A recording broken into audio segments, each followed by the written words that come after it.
live on the astrology of the presidential election. I am sharing this as part of my Patreon membership. So if you are interested in more astrology, weekly astrology, monthly astrology, applied more towards the personal and how it's affecting your own life, I would encourage you to check out my Patreon, where I post weekly and monthly horoscopes and a lot of other deep dives like this one. Okay, so let's get started. I'm using a new technology here, so hopefully this will work out. So I want to talk about this election in the context of where it falls in America's awakening, and that is my optimistic way of describing the astrology and how it's affecting America's astrology, its natal chart.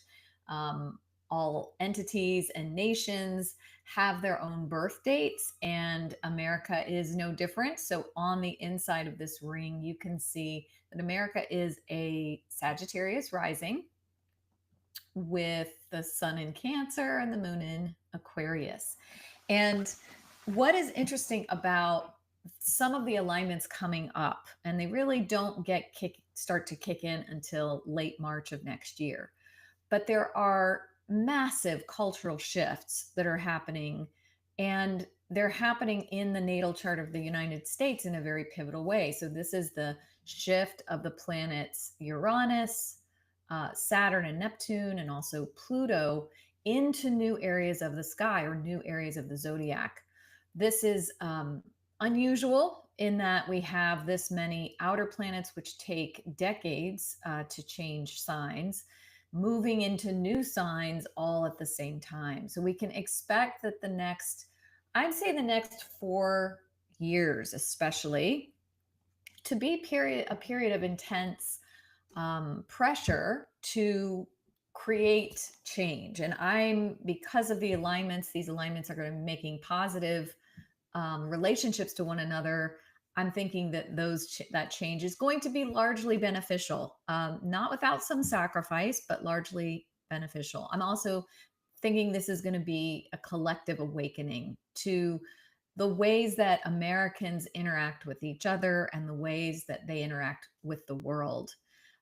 This is an epic systemic death rebirth that is building on the death rebirth that the United States has just completed with the completion of its Pluto return.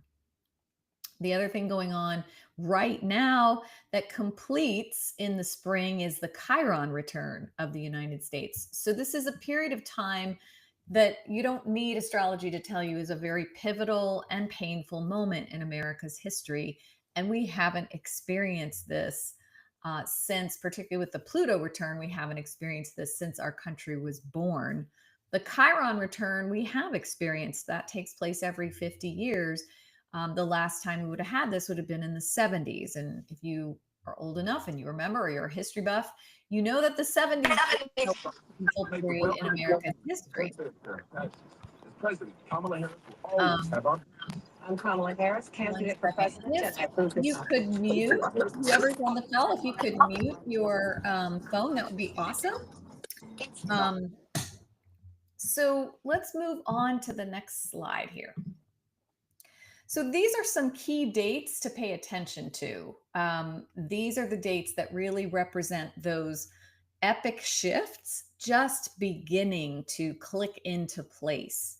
And that would be, the first one would be the last Chiron return perfection, and that's February 18th. So we've been experiencing America's Chiron return all of this year, and that would be kind of America really reckoning with its own wounds, its own Achilles heel, the places where it is the most insecure as a nation. Those have been really raised and activated in 2024. We get one last activation of that in the spring of 2025. Well, it's really early spring, February.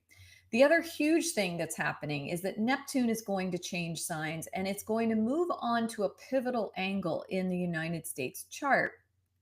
Neptune has been in the sign of Pisces since 2011. So this is another noteworthy shift. Now it's going to take about a year for Neptune to fully move into the new sign of Aries. But when it hits that IC on the United States chart, April 29th, we can expect some kind of pivotal event, which I'm going to talk more about this in other talks, because this one is really focused on the election. But I just want to give you the context that this election is taking place in. It is happening just before this incredible shift that is going to be much more evident, like a new era coming in next year.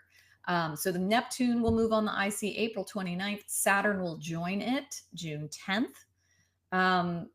July 5th, Jupiter, the United States will have its Jupiter return. This is generally speaking a pretty positive moment when Jupiter returns to the place it was at the natal chart, the birth of the nation or the individual. A few days later, Uranus will enter Gemini.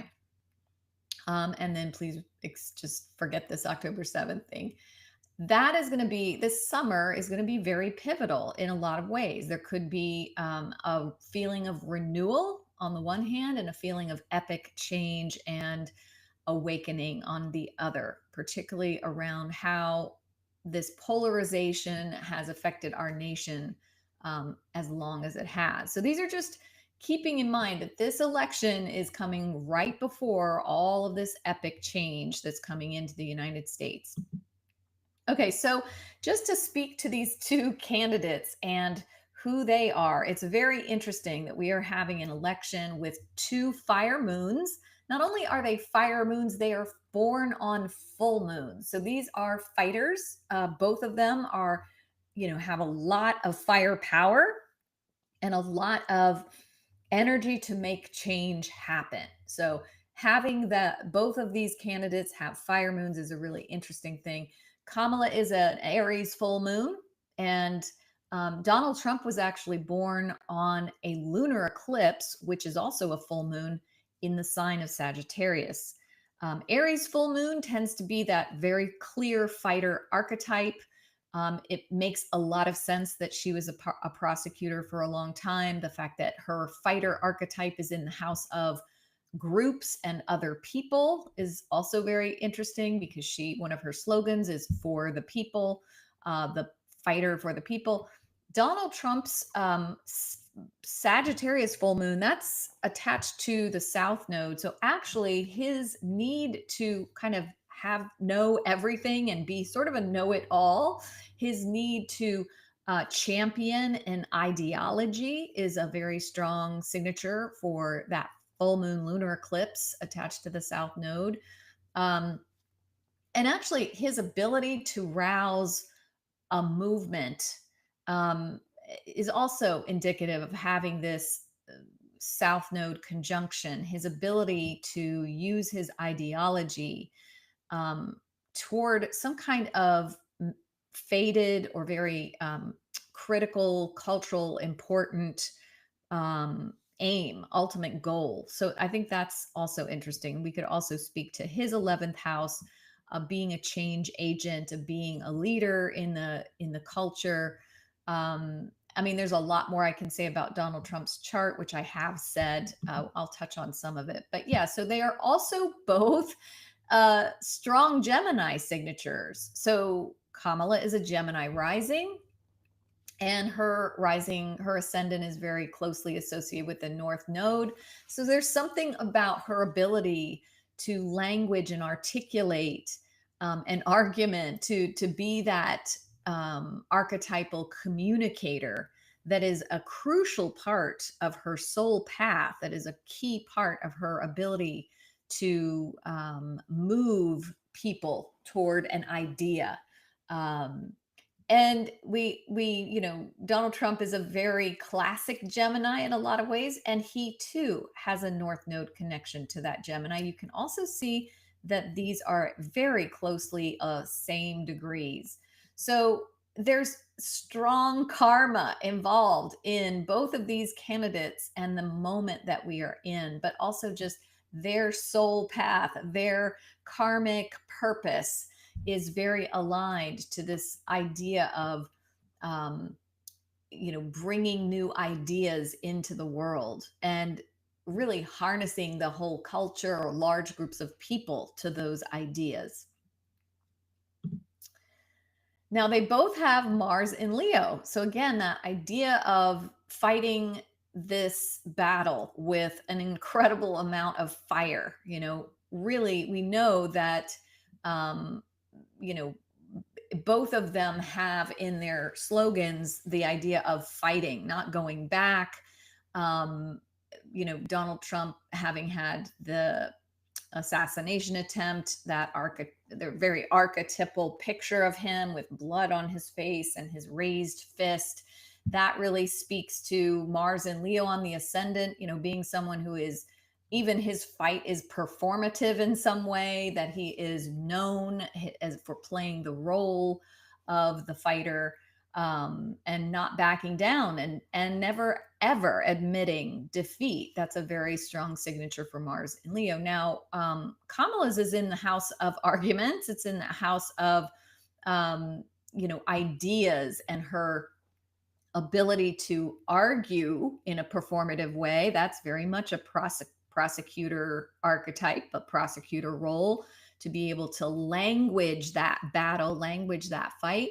And again, she is not going to easily back down either. That Mars is ruling her moon, and it is opposite Saturn. There's a very strong ability to, has the stamina to see something very difficult, to see it through to the bitter end. Okay, so I want to speak a little bit to election day and some of the astrology that we can see playing a role. Again, on the inside of this chart is the United States. I want to make sure that you guys can see this. Yeah. This is the United States natal chart on the inside, and on the outside are the transits of the moment the polls open in Washington, D.C. So we can see a few things here. Jupiter is retrograde. Jupiter is the ruler of the chart. And I did notice when I was doing a little homework, Jupiter was retrograde also in this very same area of sky when the 2000 election took place. And if you remember the 2000 election, that was kind of a cluster. There were so many, it took them more than a month to declare a winner.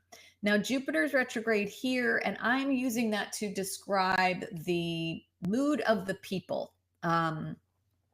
We are likely to see historic turnout. Jupiter tends to exaggerate.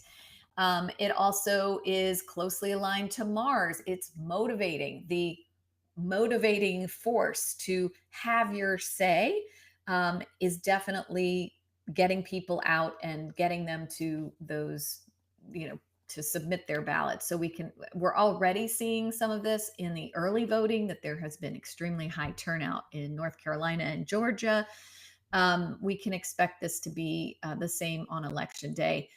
I think that Jupiter too is, it's this hope. It is hope for their voices to be heard, but also optimism.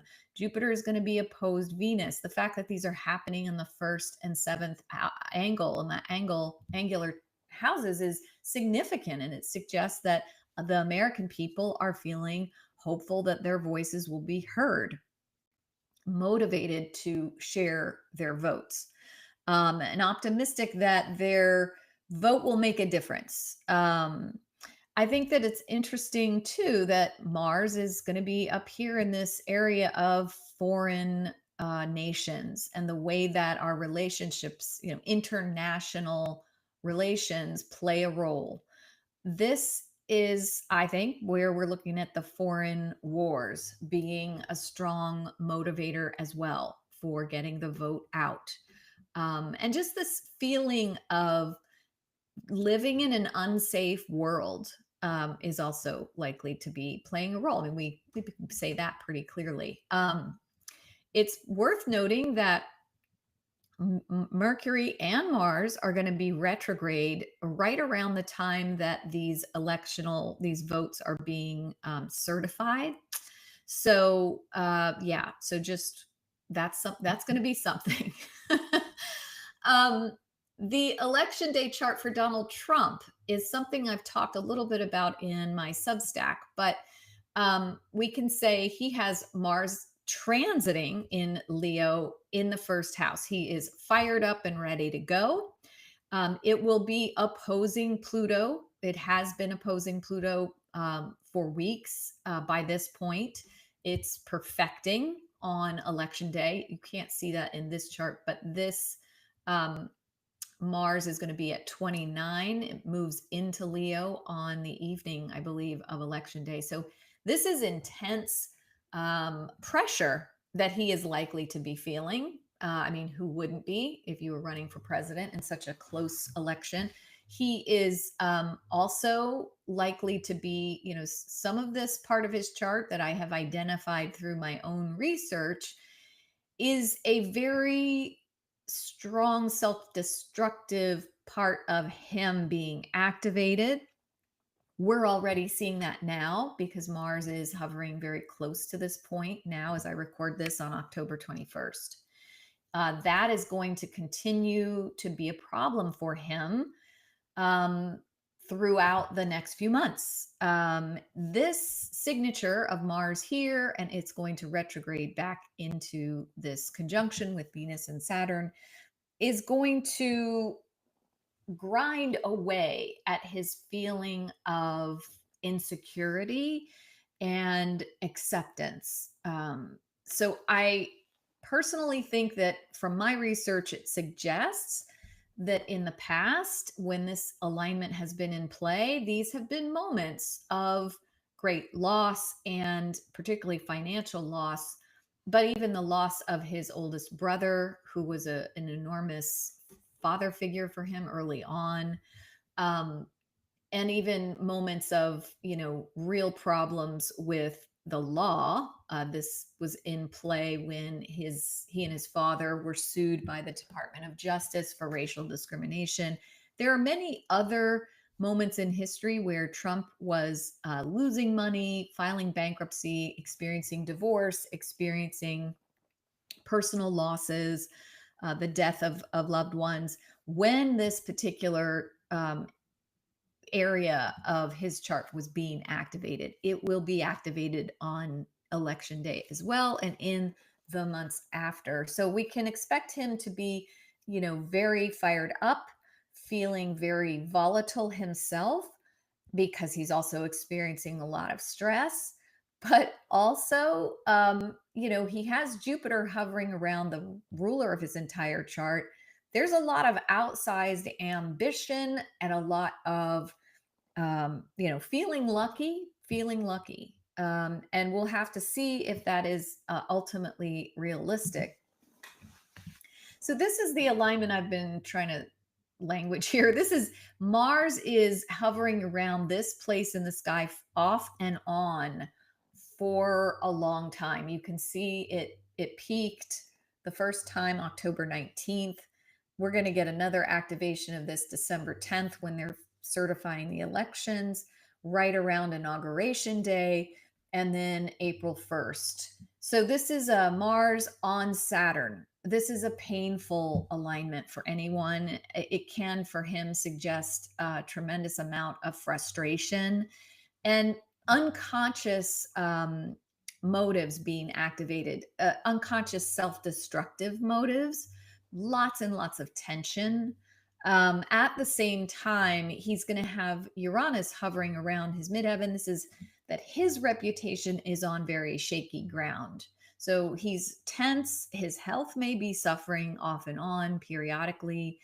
And his ego is certainly feeling not great. The parts of him that are really being sensitized around this time, around these dates, are the parts that have been sensitized and activated during his most difficult periods of his life, and experienced moments where he felt publicly rejected. There were often periods where he was experiencing weeks and months of really bad press, which activated a part of his chart that is, his wound, the need for approval.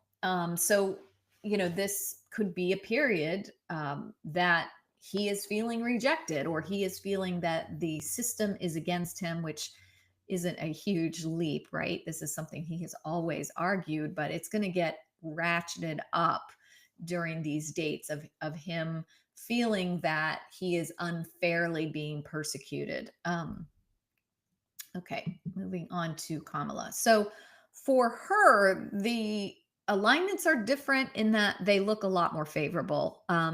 The alignments that she is having on election day are in some ways consistent with the moments that she had some pretty big wins. So Venus in Sagittarius, near her ascendant descendant axis, was also in play when she was elected to the San Francisco DA's office in 2003, when she was elected to the US Senate in 2016, and when she was elected vice president. And that is going to be in play on November 5th, and it's going to have the benefit of Jupiter also on the ascendant. Now, we'll see in other sides. It's not a walk in the park. Okay. She definitely has a lot of challenge ahead of her. But this was one thing I did notice historically. There was a signature for wins when on election days she had this alignment. I'm seeing that she has, a lot more planets that are on the top half of the chart than Donald Trump, which suggests a more outspoken, public, engaged kind of mood. The Mercury alignment here suggests that she is very loud, very loudly speaking up, having her say, maybe feeling popular herself. So both candidates are going into election day feeling like winners. There's a feeling of being focused on her vocation, the sacrifices that it has taken. It's very close to Neptune.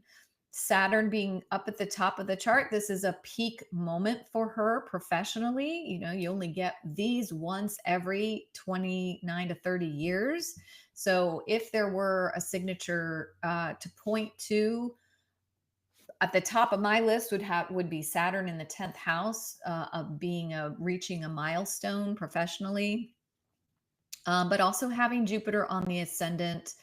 That is helpful. It suggests that she is going for it, that she is welcoming in many new opportunities, that she's in a once in a 12-year opportunity cycle, growth cycle, expansion cycle. Now, Donald Trump is also having a Jupiter transit. The Jupiter transit for him is on his Sun in North Node.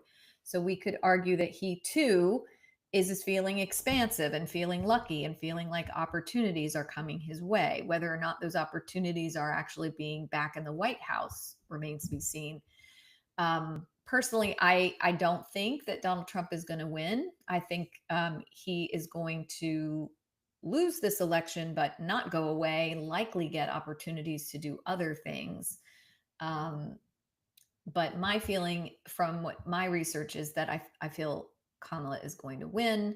It is going to be an extremely tough battle. And it is not going to be easy after she gets in. But here's one of the things that are so difficult. So the key thing here is that there's a thorny, difficult, arduous thing, right?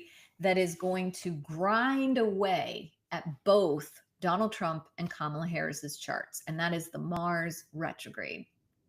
On election day, it starts out in the sign of Leo, and then it returns to the sign of Cancer. When it is returning to Cancer, where it is in late October, as I'm recording this, it's squaring off with her Sun and Moon.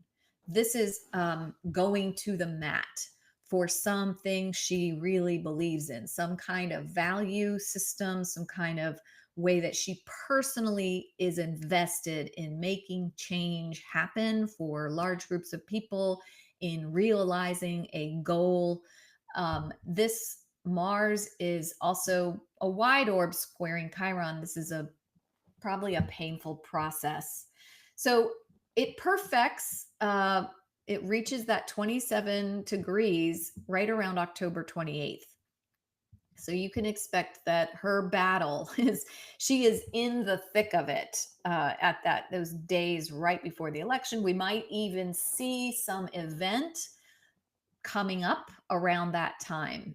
She is also feeling enormous financial pressures. That is Mars Pluto opposition in the financial houses. So this could be something that she's dealing with for weeks and months afterwards, because that's going to hover around that orb of influence for a long time. But, raising money, and then if she gets elected, as I'm predicting, what she owes to those people who got her into the White House, what debts she owes to those, that could also be at play. One of the things I did notice about her chart is this Uranus opposition to Jupiter. This is a long-term transit. It's been hovering around there all year. And one of the key words for this is quantum leap. We had a Uranus Jupiter conjunction right on Jupiter back in late May. This was the signature that launched her out of not obscurity, but from behind Joe Biden into the public eye in a big, epic way. Jupiter is the ruler of her midheaven, her professional life, her reputation. This is going to be at play for a while. We're going to have a full moon on November 15th that activates this again. So, one way I might describe this is we're not necessarily going to be sure who won on November 5th, but there will be activations in the weeks after, and one of them is November 15th, and that one would be the one that perhaps something happens to change the fortunes for the better for Kamala around November 15th. So let's see, what else did I want to say?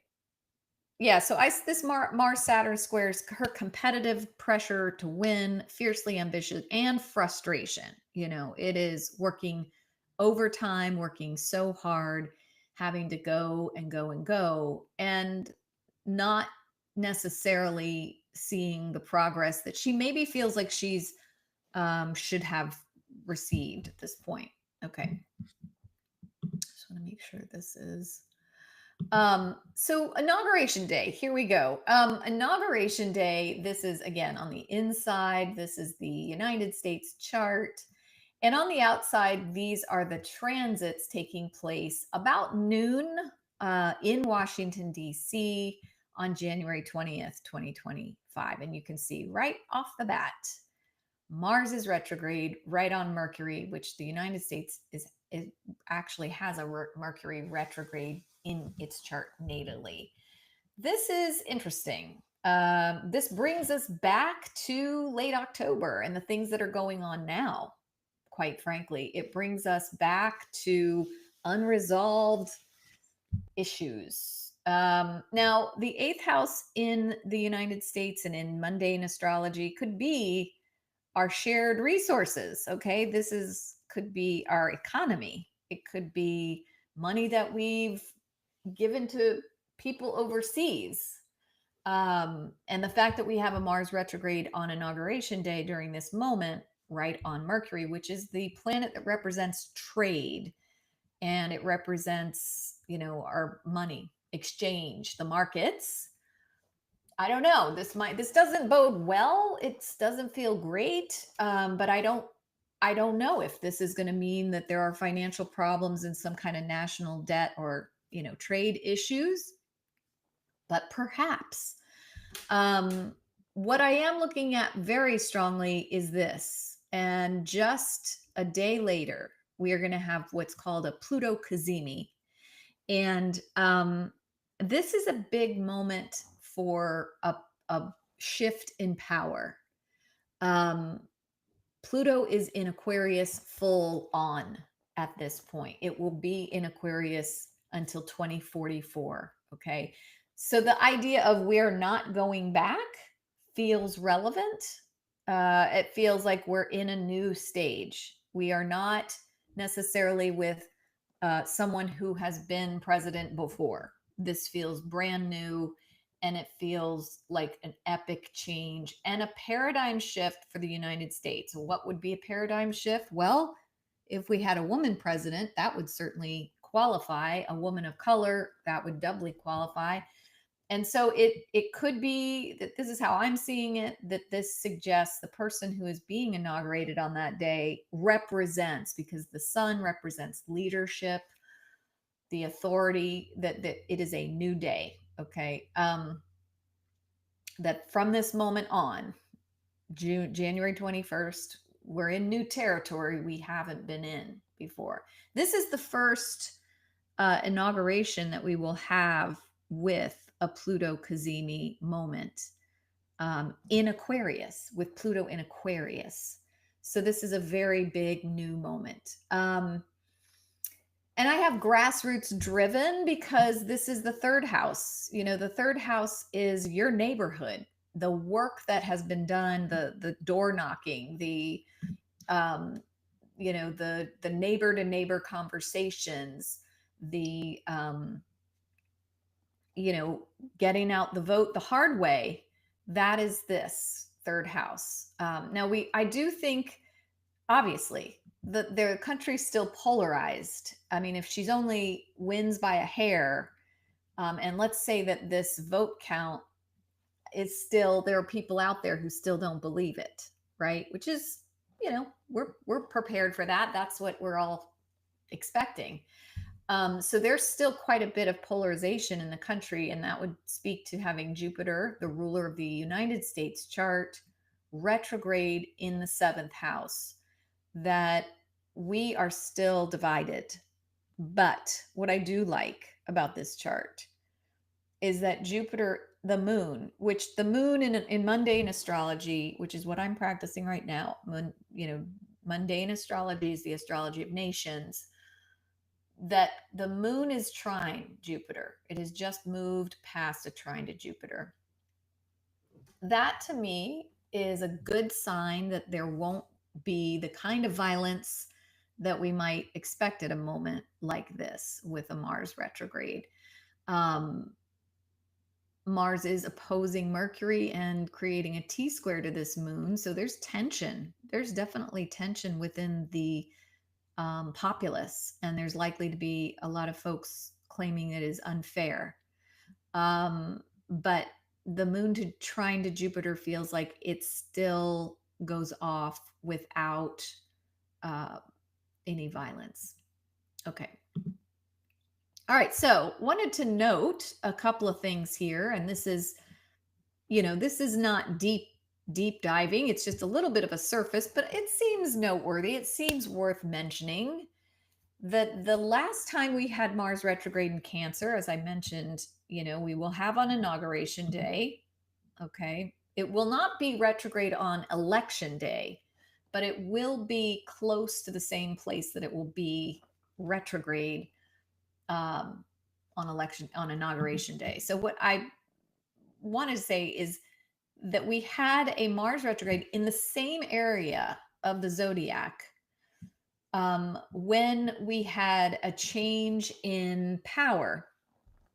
The Democrats did win on this day, November 1992. Bill Clinton was elected and he beat George Bush. Now, could we say that this means that Donald Trump wins? I'm thinking no, because he's already been in power. And Kamala will be new. So it feels new. All right. There's a change. This is another one. November 20th, 1960 was after the actual election, but Mars had moved over that pivotal point, which was about 24 Cancer, during the election, and had retrograded back to Mars retrograde in Cancer, and we had John F. Kennedy elected, and he beat Richard Nixon. Again, this was a Democrat beating a Republican.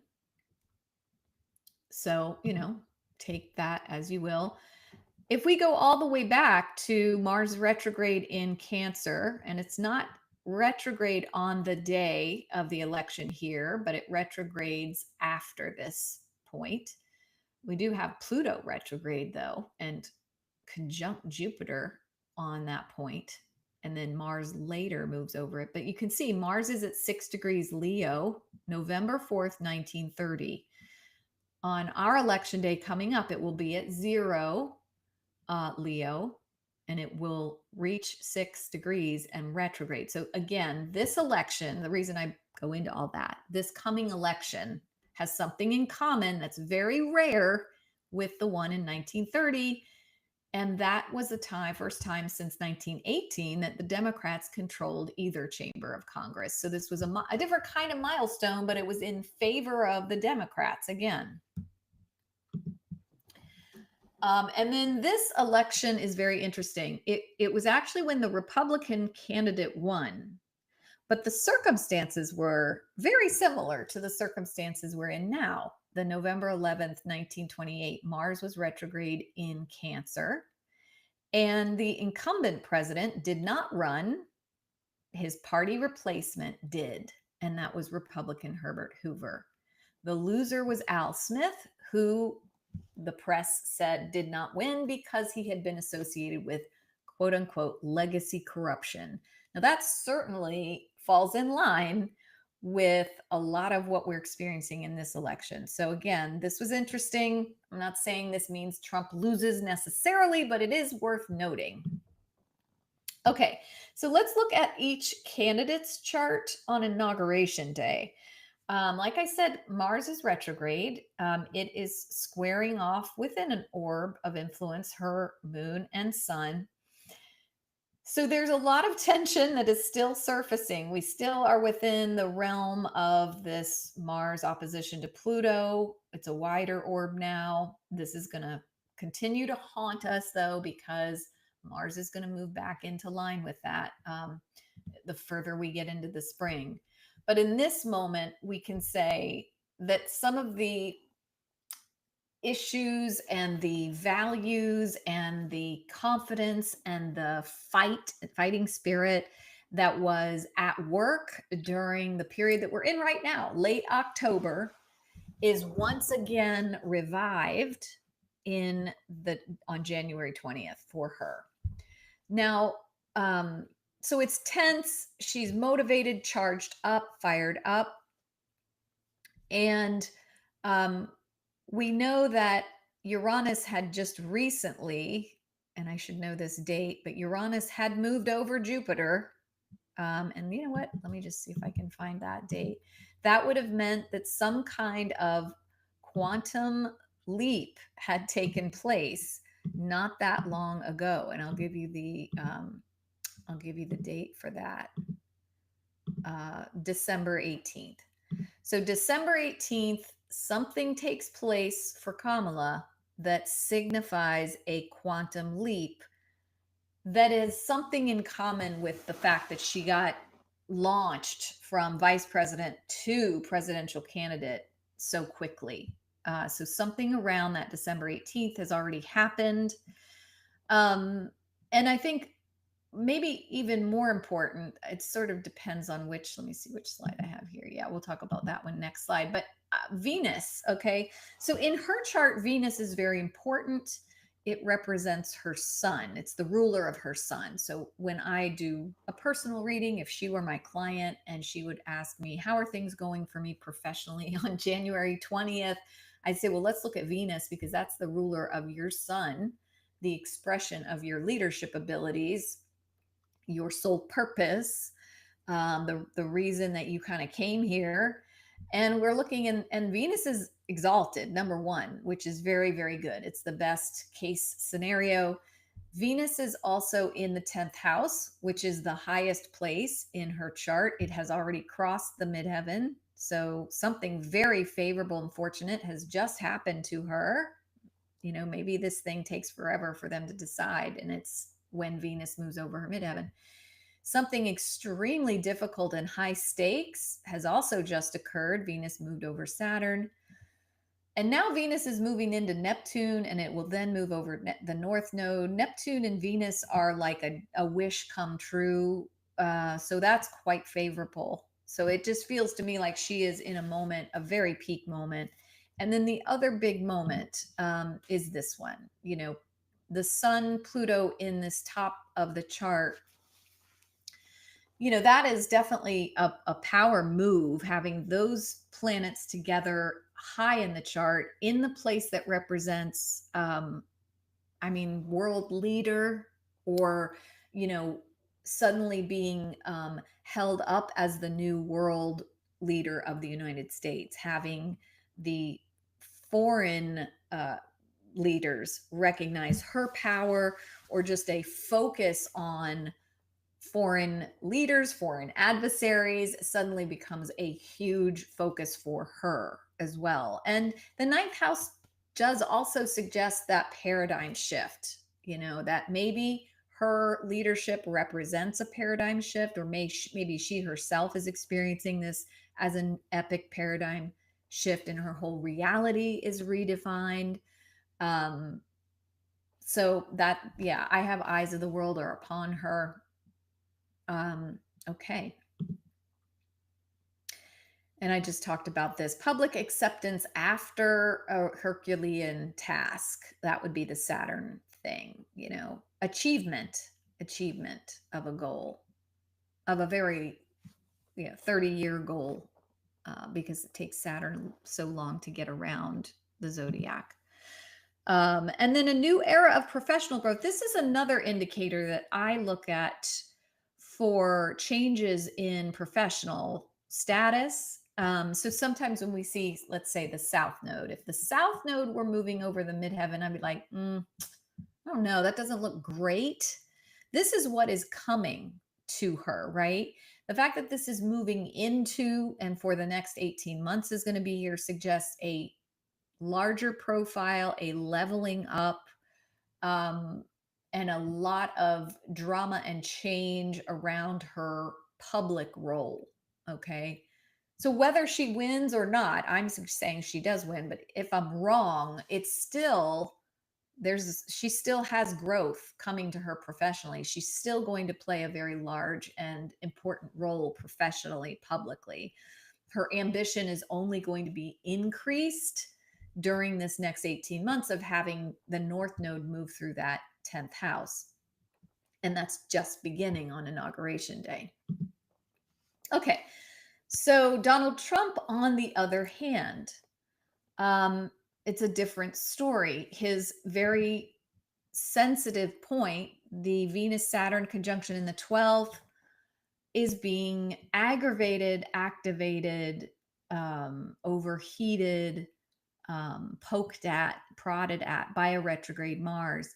This is the place that when it has been activated, we have seen, in my research, discovered a correlation to a lot of his problems with women, whether it was sexual assaults, divorces, but this would be, historically, this has been where he has had a lot of problems with women. And I would say, because this is in the 12th house, the problems stem from unconscious fears of rejection. And those unconscious fears of rejection result in self destructive behavior. This intensifies on January 20th.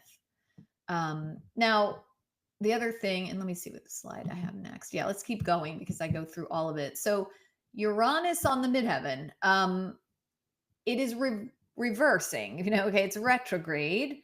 This has been a signature. Uranus on the midheaven was a signature for his assassination attempt. I'm not saying he's going to have another assassination attempt, but it has been the signature for, particularly in the last year, a lot of unexpected twists and turns that started in 2023 and continued in 2024, and will continue. Not as intensely in 2025. There will be other things, but this has been the signature for a lot of twists and turns, a lot of unexpected, sudden, disruptive, chaotic, and destructive events in his life, because this squares Mars and his ascendant.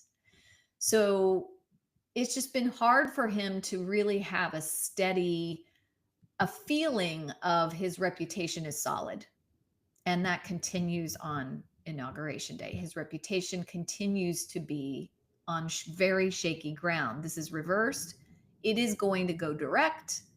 Um, it is going to get very activated around the December 15th. Let me get that date because I'm sorry, not December 5th, something around November 15th, actually, with the full moon that's coming online. Let me just get that date because I'm pretty sure it's, let me see here. Yeah, it's November 15th. He will have a full moon conjoining Uranus, which may be a sudden, unexpected culmination or change that he just doesn't see coming, and is quite unsettling and brings up a lot of rebellious emotion. So this is, December, this is November 15th when he has this full moon, but this is hanging around here for a while, and it's definitely at play on January 20th. Okay. Now, this is another signature historically that when you go back to the 1990s, when Saturn was in Pisces, that was one of his least successful periods, even though he was going for it. Because if we look at, when he has Jupiter in Gemini, the same sign as his sun and North Node, he is going for broke. And this is a time when he could actually reach a very serious consequence financially. The fact that Neptune is there as well. I mean, he has Venus there exalted. So that thing that we were pointing to in Kamala's chart as a representative of a successful moment for him is consequences, financial consequences. Okay, this is in the 8th house. Maybe debts that he owes. There are still some folks out there that are going to be supporting him. Obviously, he has Elon Musk on his side. He has Peter Thiel on his side. These people have billions of dollars. So I almost wonder if there is, and it's because these are on the either side, he's hemmed in, and the money that he was gifted has a lot of strings attached. That's kind of what this feels like. This Saturn is going to grind away at his sun and moon. And this has been the signature for his bankruptcies in the 90s, his financial difficulties in the 90s could come back again in a new form during this period. Really 2025, early 2025. So I have a new era of increased debts. Yes, there's potential for financial gifts from friends, but it feels like there's still the money comes in, it goes right back out. And consequences for past actions. That is probably going to be more true when we get into late May and the summer. If he were to go to court, if those trials would actually result in something strong, it would probably be in the summer of 2025 when Saturn moves into the 9th. But yeah, we'll have to see. And then we have the Pluto conjunction in his chart. It's in the house of open enemies. It's also in the house of friends. So, Plutonian characters who are friends, very powerful and influential friends, could be showing up in his life. This alignment is not making any hard aspects to his chart. A very wide orb, it's opposing his natal Pluto. So obviously issues of power and other people having more power than him or challenging his entitlement to power, that is likely to come up. So I have open enemies thwarting his own ability to take control of his path. If he's not being inaugurated, he is not going to be happy with the power imbalance there. So that was another signature for that. And then even stronger, honestly, this is a signature that I saw time and time again when I was researching some of his lowest moments in his life. This Aries Libra pointing to his difficult, unconscious fears of rejection, and it being Chiron, and also Mars. This feels like, feeling abandoned by the world, his own victimhood being very strong, and confronting issues of fairness and popularity for likely feeling a loss of or feeling sensitized to needing popularity and maybe not getting it, feeling rejected. Okay. All right, so that's my talk. And this is all, some of this, not all of it, but I do cover in detail Donald Trump's chart. I published this article back last summer, but check it out if you are interested. And I will be posting this talk on my Patreon if you're interested in reviewing it. Thank you so much for joining me, and I will I will be doing some more on this subject because I looked up the 2000 election and I saw some very interesting similarities in the 2000 election and the one coming up here. So as we head into the election period, it feels comforting in some way to know what might be on the horizon with the vote count and how that all pans out. All right, everybody, thank you so much. And I will welcome any questions. Have a great day.